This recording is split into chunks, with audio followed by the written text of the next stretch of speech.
Hello বন্ধুরা, welcome to only sports view. তো এই ভিডিওতে কথা বলবো ইন্ডিয়ান ফুটবল আইএসএল নিয়ে। তো আইএসএলে মোহনবাগান ইস্টবেঙ্গল নিয়ে আপডেট রয়েছে। মোহনবাগান ইস্টবেঙ্গল দুই দলের কোচকে নিয়েই ফাইনাল আপডেট রয়েছে। এছাড়াও বেশ কিছু প্লেয়ার নিয়ে আপডেট রয়েছে। তো ভিডিওটি সবাই শেষ পর্যন্ত দেখতে থাকো, আর চ্যানেলে নতুন হয়ে থাকলে চ্যানেলটি সাবস্ক্রাইব করে পাশে থাকা বেল আইকনটি অন করে পাশে থেকো।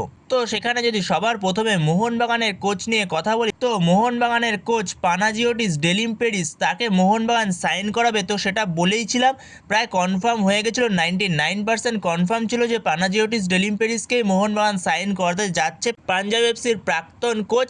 তো সেই পানাজিওটিস ডেলিম্পেরিসকে মোহনবাগান সাইন করিয়ে নিয়েছে, অফিসিয়ালি সাইন অ্যানাউন্সমেন্টও করে দিয়েছে। তো মোহনবাগানের জন্য যথেষ্ট একটা ভালো সাইনিং এই ডেলিম্পেরিসের সাইনিংটা। তো সেখানে সে যখন পাঞ্জাব এফসিতে কোচিং করেছিল তার ট্যাকটিক্স খুবই ভালো ছিল। হ্যাঁ, মোহনবাগানে আসার পরে তার এখন বর্তমান সময়ে তার ড্রেসিং রুমটাকে ঠিক রাখতে হবে, কারণ মোহনবাগানে বেশিরভাগ সব প্লেয়ারই বড় বড় প্লেয়ার। তো সেখানে দাঁড়িয়ে ড্রেসিং রুমটাকে ভালো রাখতে হবে। ড্রেসিং রুমটাকে যতটা ভালো রাখতে হবে ততটা ভালো সাফল্য আনতে পারবে এই পানাজিওটিস ডেলিম্পেরিস। তো মোহনবাগানে অফিসিয়াল হয়ে গেছে পানাজিওটিস ডেলিম্পেরিসের সাইনিংটা। তো এরপরে যদি আমরা ইস্টবেঙ্গলের বিষয়ে আলোচনা করি, তো ইস্টবেঙ্গলের কোচ অ্যান্টনিও লোপেস হাবাস, তো এটাও জানিয়েছিলাম যে অ্যান্টনিও লোপেস হাবাস সেও 99% কনফার্ম হয়ে গেছে ধরে রাখতে পারো। তো সেখানে অ্যান্টনিও লোপেস হাবাসকেও ইস্টবেঙ্গল সাইন করিয়ে নিয়েছে, যেখানে 2 বছরের চুক্তিতে সাইন করিয়েছে অ্যান্টনিও লোপেস হাবাসকে, যেখানে 1 বছরের চুক্তি রয়েছে। তারপরে যদি ক্লাব বা কোচ চায় তো পরবর্তী সময় আরও 1 বছরের জন্য কন্ট্রাক্ট এক্সটেনশন করতে পারবে।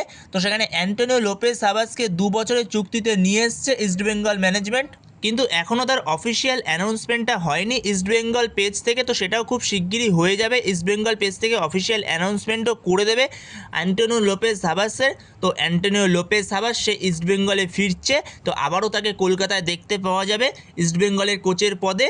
এরপরে যদি আমরা ইস্টবেঙ্গলের প্লেয়ার আপডেট নিয়ে কথা বলি, তো ইস্টবেঙ্গল সাইন করিয়ে নিয়েছে মুম্বাই সিটি এফসি থেকে পূর্বা লাচেম্পাকে।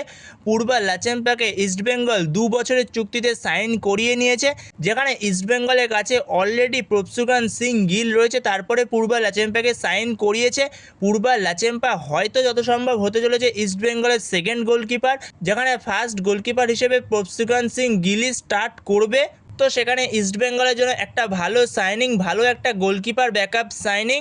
তো এরপরে যদি মোহনবাগানের গোলকিপার নিয়ে আলোচনা করি, তো মোহনবাগানের গোলকিপারে অলরেডি তো রয়েছে ভিশাল কাইত, নাম্বার 1 গোলকিপার বর্তমান সময়, যেখানে ভিশাল কাইত অবভিয়াসলি মোহনবাগানের ফার্স্ট চয়েস গোলকিপার। কিন্তু ব্যাকআপ গোলকিপার সেরকম মোহনবাগানের কাছে সেরকম কেউ নেই। যদি ভিশাল কাইতের কোনো চোট বা কিছু হয় তো সেক্ষেত্রে কোনো সেরকম ব্যাকআপ গোলকিপার নেই। তো সেখানে ভিশাল কাইতের ব্যাকআপ গোলকিপার হিসেবে মোহনবাগান ট্রাই করছে এফসি গোয়া থেকে ঋত্বিক তিওয়ারিকে আনার। ঋত্বিক তিওয়ারির তার কন্ট্রাক্ট শেষ হয়ে গেছে এফসি গোয়ার সঙ্গে, সে ফ্রি এজেন্ট বর্তমান সময়। তো এই ঋত্বিক তিওয়ারিকে দলে নিয়ে আসার চেষ্টা করছে মোহনবাগান ম্যানেজমেন্ট। কিন্তু ঋত্বিক তিওয়ারি যদি এখন বর্তমান সময় মোহনবাগান দলে আসে তাহলে তার গেম টাইমের অভাব হবে, এটুক শিওর। কারণ ভিশাল কাইত অবভিয়াসলি ফার্স্ট চয়েস গোলকিপার মোহনবাগানের, ভিশাল কাইতের আগে কোনোদিনই চান্স পাবে না ঋত্বিক তিওয়ারি। তো সেখানে ঋত্বিক তিওয়ারি যদি অন্য যে কোনো দলে যায় তো সেক্ষেত্রে সেই দলে Ritwik Tiwari first choice goalkeeper হিসেবে অবভিয়াসলি স্টার্ট করতে পারবে। তো সেখানে এবার এটাই দেখার যে ঋত্বিক তিওয়ারি শেষ পর্যন্ত মোহনবাগানে সাইন করে কিনা। যেরকমটা আপডেট রয়েছে ভালো রকমই কথাবার্তা হচ্ছে ঋত্বিক তিওয়ারির সঙ্গে মোহনবাগান ম্যানেজমেন্টের। তো সেখানে দেখা যাক পরবর্তী সময় ঋত্বিক তিওয়ারি আদৌ মোহনবাগানে সাইন করে কিনা। যদি পরবর্তী সময় সাইন করে তো অবশ্যই তোমাদের সাথে তখন শেয়ার করে দেবো। তো এরপরে আরও একটা প্লেয়ারকে নিয়ে আপডেট রয়েছে ব্রাইসন ফার্নান্ডেস, যেই ব্রাইসন ফার্নান্ডেসকে মোহনবাগান আগের মরশুমও ট্রাই করেছিল, এই মরশুমও ট্রাই করেছিল। তো সেই ব্রাইসন ফার্নান্ডেস সে এখন বর্তমান সময় যোগ দিচ্ছে চেন্নাইন এফসিতে।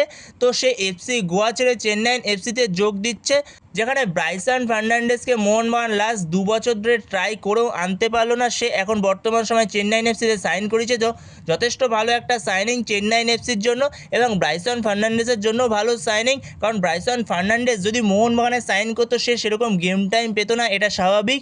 তো গেম টাইম পাওয়া নিয়ে তার সমস্যা হতো, হয়তো পেতো কিন্তু একটু সমস্যা হতে পারতো গেম টাইম পাওয়া নিয়ে, কারণ লিস্টান ক্লাসের মতো প্লেয়ার রয়েছে, এছাড়াও ড্রেজান ড্র্যাজিকের মতো প্লেয়ার রয়েছে মোহনবাগানের কাছে। তো সেক্ষেত্রে এদের আগে তো নিশ্চয়ই চান্স পেতো না ব্রাইসন। তো সেক্ষেত্রে ব্রাইসনের জন্যই ভালো, ব্রাইসনকে পরবর্তী সময় মোহনবাগান আবারও ট্রাই করতে পারে, পরবর্তী লাস্ট 2-3 বছর পরে আবারও ট্রাই করে রাখুক, মানে টার্গেটে রাখুক 2-3 বছর পরে যদি সাইন করে তো সেটা আরও ভালো হবে, মোহনবাগানের জন্যও বেটার হবে।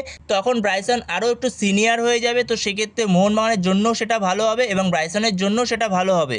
তো এরপরে মোহনবাগান আরও একটা প্লেয়ারকে টার্গেট করেছে, সে হলো বর্তমান সময় খেলছে মুম্বাই সিটি এফসিতে। লাস্ট 2-3 বছর ধরে মোহনবাগান তাকে টার্গেট অনেকবারই করেছে। তো সে আর কেউ নয়, লালিয়ান জুয়ালা ছাংতে। তো ছাংতেকে লাস্ট 2-3 বছর ধরে মোহনবাগান টার্গেট করছে, যেখানে ছাংতের সঙ্গে আর একটা মরশুমেরই কন্ট্রাক্ট রয়েছে মুম্বাই সিটি এফসির। পরের মরশুমে ছাংতে ফ্রি এজেন্ট হয়ে যাবে। তো সেই কারণে কি মোহনবাগান এখন থেকে ছাংতেকে টার্গেট করে রাখছে। তো সেখানে এবার এটাই দেখার পালা যে মোহনবাগানে আদৌ ছাংতে এই মরশুমে আসে না পরবর্তী মরশুমে আসে। বাট ছাংতেকে মোহনবাগান সাইন করাবে এটুক শিওর ধরে রাখতে পারো, সেটা এই মরশুমে হোক বা পরবর্তী মরশুমে হোক ফ্রি এজেন্ট হওয়ার পরে। তো সেখানে ছাংতের সঙ্গে ভালো রকমই কথাবার্তা চলছে, এবার দেখা যাক ছাংতে পরবর্তী সময় কি সিদ্ধান্ত নেয় বা মুম্বাই সিটি এফসি ম্যানেজমেন্ট কি সিদ্ধান্ত নেয়। মুম্বাই সিটি এফসি ম্যানেজমেন্ট কি কোনো রকম কোনো ট্রান্সফার ফ্রি ট্রি নিয়ে এই মরশুমেই ছেড়ে দেবে, না পরবর্তী মরশুমে ফ্রি এজেন্ট হলে তারপরে ছাংতেকে ছাড়বে। তো সেক্ষেত্রে সেটা এবার দেখতে হবে আমাদের।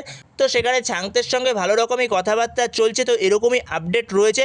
তো যথেষ্ট ভালো কথাবার্তা চলছে, এবার এটাই দেখার পালা যে ছাংতে এই মরশুমে আসে না পরবর্তী মরশুমে ছাংতেকে সাইন করাতে পারে মোহনবাগান। তো সেখানে এবার এটাই দেখার পালা ছাংতের ডিল নিয়ে পরবর্তী সময় কি আপডেট আসে। তো পরবর্তী সময় যেই আপডেটই আসুক না কেন, তো পরবর্তী সময় তোমাদের অবশ্যই শেয়ার করে দেবো।